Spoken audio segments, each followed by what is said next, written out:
Hi, hello, welcome to Vital Biology. This is Padma, and in this video we will learn about the class Pisces. Pisces means fishes, and study of fishes is called as ichthyology. Okay, study of fishes is ichthyology, and these fishes are actually aquatic in habitat. So aquatic means lives in water, and water in the sense fresh water, or it can be a marine water, or sometimes it can be a brackish water also. So brackish water means the regions where the fresh water actually the rivers will join the sea. So such regions are actually have a very special environment, and that's why in that special environment only few of the fishes are able to survive. So that's why yes, fishes are aquatic and they live in fresh water, marine water, and even in the brackish water also. And these fishes body is covered with scales. Okay, as we know that generally fishes have scales. And these scales are also of different types like placoid scales, cycloid scales, and ctenoid scales. Okay, placoid, cycloid, ctenoid. Like this, various types of scales can be seen in these fishes. And their body is streamlined body. So streamlined in the sense their body is actually like elongated and at both the ends, that is of the anterior end and at the posterior end. Generally, they have a tapered regions when compared with the middle region. Okay, tapered in the sense somewhat narrowed down towards these terminal regions when compared with this middle region. So such a body is actually called as the streamlined body. So this streamlined body is helpful in these organisms, especially for to swim in water. As we know that in water at various depths actually there will be a different types of pressure. So to tolerate that pressure, to easily swim in such type of the depths, yes, definitely this type of the streamlined body is helpful to these organisms. And along with that, these organisms, okay, they're actually considered as these organisms or these fishes are considered as the poikiloderms or otherwise the cold-blooded animals. Okay, poikiloderms are otherwise cold-blooded animals. So poikilodermic nature or the cold-blooded nature means their body temperature can be adjusted according to the external environmental temperatures. Okay, body temperature is not fixed. They can change according to the external environmental temperatures.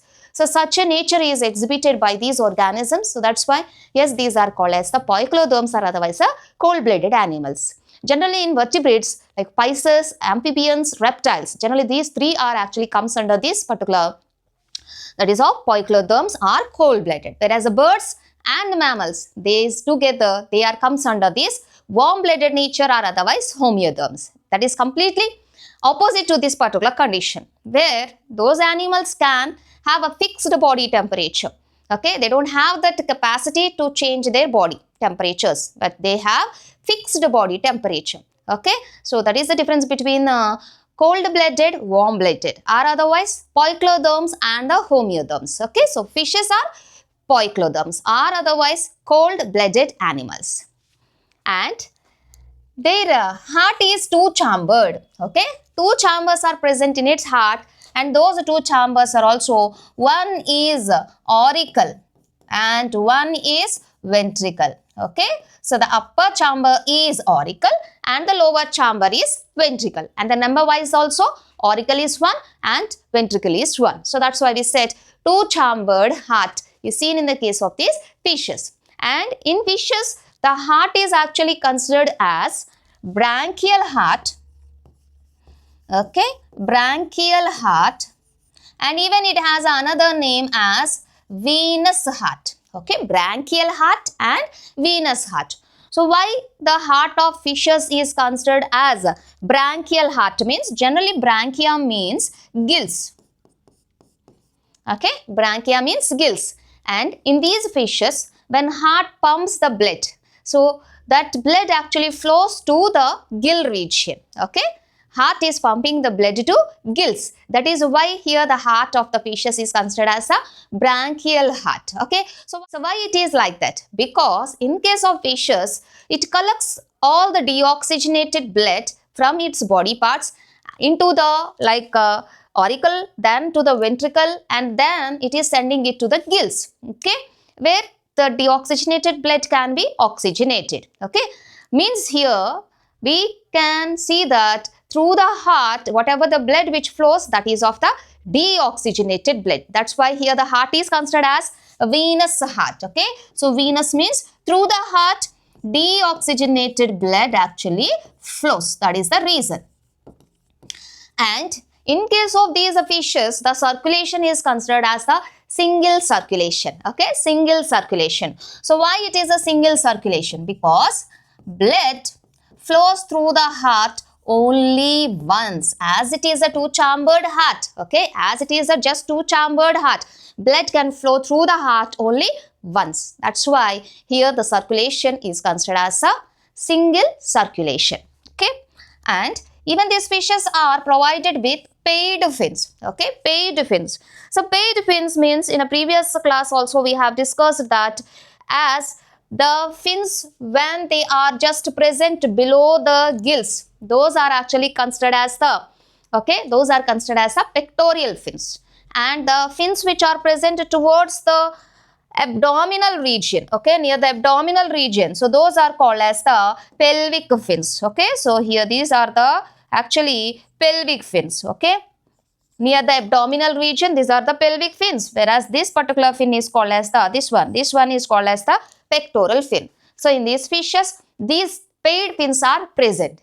When we have discussed about the cyclostomes, there the paid fins are absent. But in case of fishes, yes, paid fins are present. Paid fins means both pectoral and the pelvic fins are present in these animals.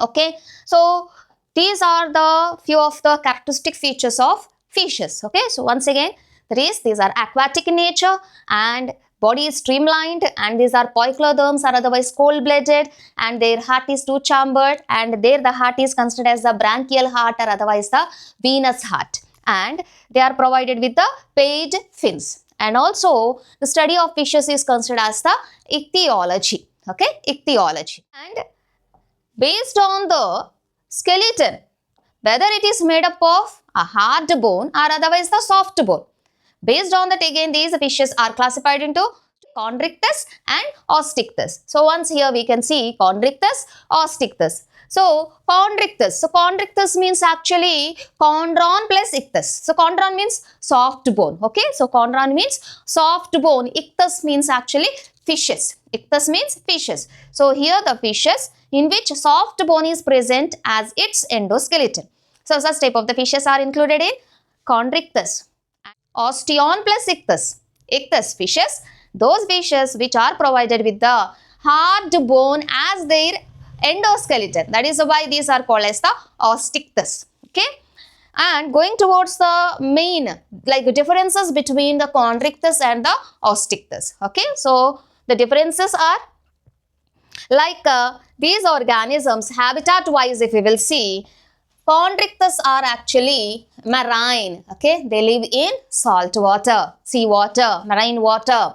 Whereas in the case of these osteichthyes, that is of bony fishes, yes, they live in fresh water and as well as the marine water. And yes, this is the main cartilaginous endoskeleton is seen in the case of these chondrichthyes, whereas a bony endoskeleton in the osteichthyes.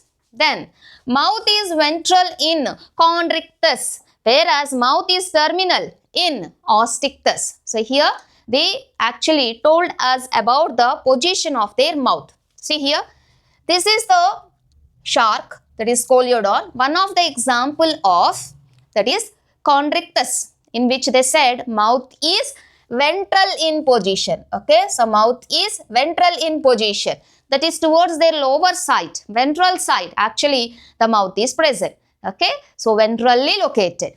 Whereas in the case of the osteichthyes, okay, so for example Katla, which is one of the osteichthyes, that is the bony, that is of the fishes, bony fish, in which mouth is terminal in position. Okay, mouth is terminal in position at the end, at the tip, generally that the terminal position the mouth is located. Okay, so that is the difference based on its mouth location. Okay, in case of chondrichthyes, mouth is ventral, whereas the osteichthyes, mouth is terminal in position. Okay. Next, skin is covered with placoid scales. Skin is covered with placoid scales. So generally placoid scales have one of a basal plate and it is provided with one of a spine which is projected into like three different like conical structures. That's why it is called as a trident spiny structure. Okay, so this is the placoid scale, and in these chondrichthyes fishes, these placoid scales are arranged in a backward direction. Okay, backward direction, direction wise backwardly they are located on the skin, which make these fishes skin tough. Okay, that is of the placoid scales. And even these chondrichthyes, whatever the teeth which are present in their mouth, actually those teeth are also modified placoid scales. Okay, in these chondrichthyes, these placoid scales, they are modified into the teeth structure. Okay, whereas in the case of the osteichthyes, another two more varieties which we said the scales, that is of cycloid and ctenoid scales. So those two of the varieties of scales can be seen in this, that is of the osteichthyes fishes. Okay, here in chondrichthyes placoid scales, in osteichthyes cycloid and ctenoid scales. Whereas air bladder is absent in the case of chondrichthyes. Okay, air bladder is absent in the case of chondrichthyes. So what is this air bladder means? As air bladder, so air means actually here air, that is of gas filled one of a sac or a bag like structure is present, which is called as the air bladder. Okay, gas filled sac like structure, that is called as the air bladder, or it is also called as swim bladder, because even though the fish, suppose for a little time, when it is not swimming, okay, if it stops swimming, it can maintain that floating, buoyancy can be maintained, okay, when the air bladder is present. Also, suppose if we will hold one of a air-filled tube, then yes, definitely it helps us to float. Okay, so that is the use of such type of structures. So such a structure is absent in the case of the chondrichthyes. Yes, that is why these fishes, they have to swim continuously. They have to flap their fins continuously. Okay, because air bladder is absent in the case of chondrichthyes. But osteichthyes have an advantage, that is such a air bladder is present. Okay, in osteichthyes that air bladder is present. Osteichthyes fishes for little time, suppose if they stop swimming, still they can maintain that floating or otherwise buoyancy.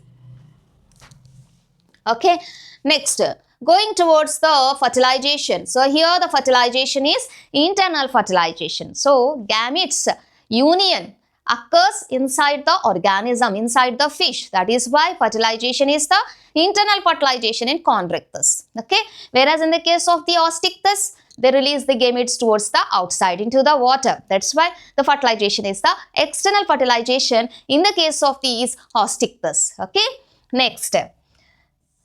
Chondrichthyes fishes are generally viviparous in nature. Viviparous. They produce the young ones. Okay, they produce the young ones, the little ones. That's why the nature is called as the viviparous. Whereas osteichthyes fishes are oviparous in nature. Oviparous means they lay eggs. Okay, they lay eggs, and then the eggs will hatch and the larvae will come outside and further development will occur. Okay, so that's why yes, these are oviparous. Next, gill slits are separate and without operculum. Chondrichthyes fishes, okay, in case of chondrichthyes fishes, for example, here if we will take the shark, okay, shark which is a scoliodon, in which externally towards the lateral side, yes, we can see the gills which are separated and there is no covering over these gill slits. Okay, so such a covering is actually called as operculum. So operculum is absent in these chondrichthyes fishes, but such a operculum is seen in the case of these osteichthyes fishes. Okay, and going towards the next character, tail is heterocercal, whereas here tail is homocercal. Okay, tail is heterocercal, tail is homocercal. So what is this heterocercal and the homocercal? Again, in case of these chondrichthyes fishes, if you observe, the caudal fin is divided into two unequal lobes, because one is larger and another one is the smaller. So such unequal division make the tail of these fishes as heterocircle. Hetero, because the two lobes are unequal in size. Whereas in the case of Osteichthyes, the tail is considered as the homocircle. Homo means equal, because the two lobes are of equal size. So that is why the tail of these fishes is called as homocircle. Okay. Feature when a chordate is considered as a vertebrate, that is, that notochord, definitely it should replaced by one of a bony structure, that is of vertebral column.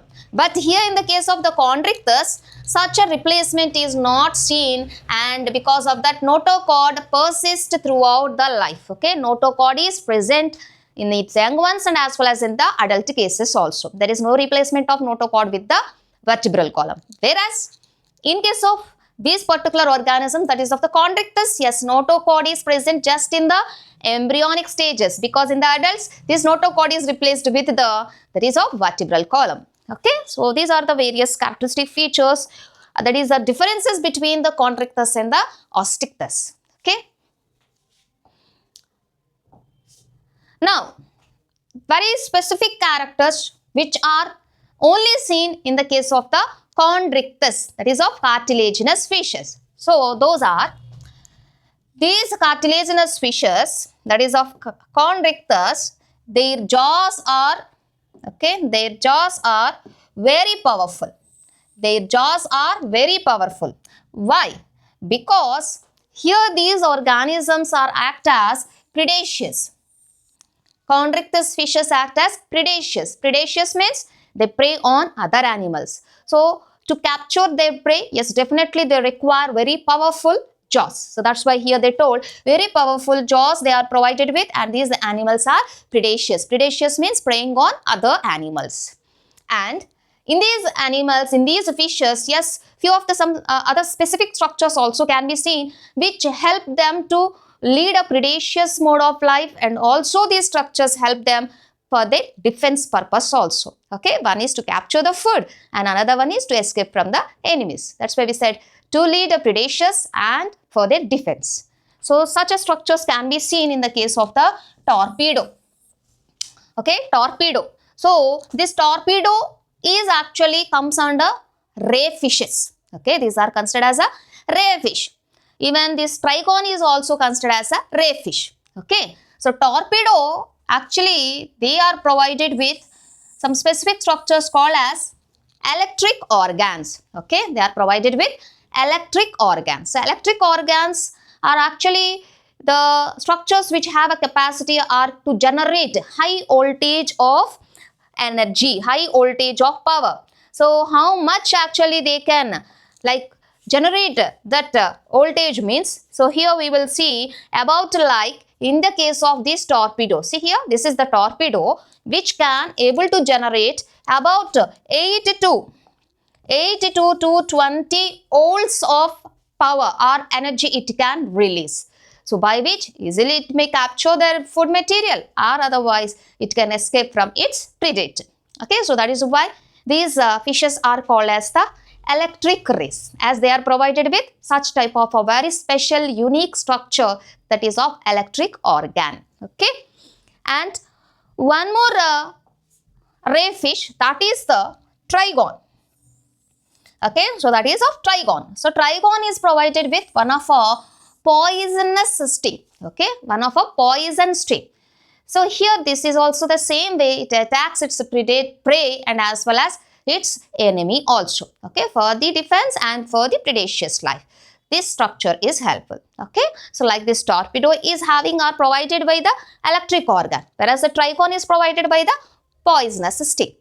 And in case of these chondrichthyes fishes, these pelvic fins are bare claspers. Okay, this is also very specific character of these chondrichthyes.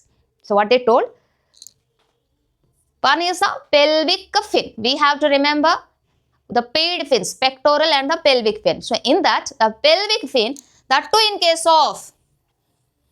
case of male fishes. Okay, in chondrichthyes, in male fishes, the pelvic fin is actually like forming a structure called as the claspers. They extended to form a structure called as the clasper. So what is the purpose of this clasper means? Actually, these claspers helps in transferring of sperms into the female fish. Okay, transferring of sperms from this male to female fish. So for that purpose, these claspers are helpful. And claspers are formed from pelvic fin. And in which fishes? Male fishes. And that is of which group of fishes? That is in chordates. Okay, so these are very specific to the fishes, that is of chordates.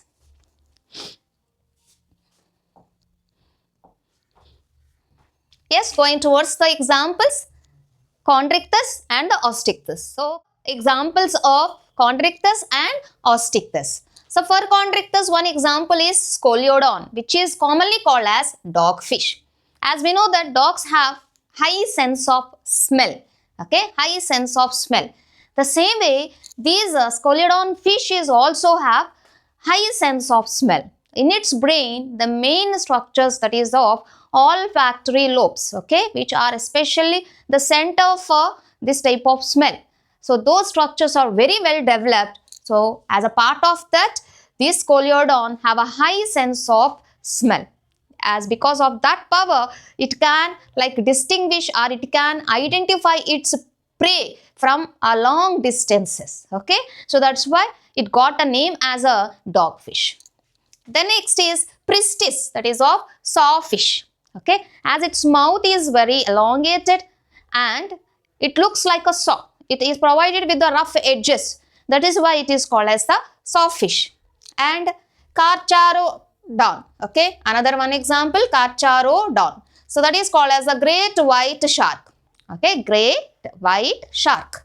And another one is that is of the trigon, that is of stingray. And even we can include the torpedo also here. The osteichthyes, one of the example is Exocetus, which is commonly called as flying fish. As when it leaps out of the water, it can actually glide for short distances. That is why it is commonly called as the flying fish. Exocetus is a flying fish. Next, hippocampus, that is of the seahorse. As it's like snout structure, it actually looks like a mouth of the horse. That's why it is called as the seahorse. Okay, hippocampus, that is of a seahorse. Then these actually comes under Exocetus, and as well as the hippocampus are marine in habitat. They live in seawater. And here few of the freshwater examples also they have mentioned. Freshwater bony fishes. Okay, so labio, that is commonly called as rohu fish, and clarius, which is the mugger, and cutla, that is of the cutla. Okay, labio, clarius, cutla. So these are the freshwater bony fishes.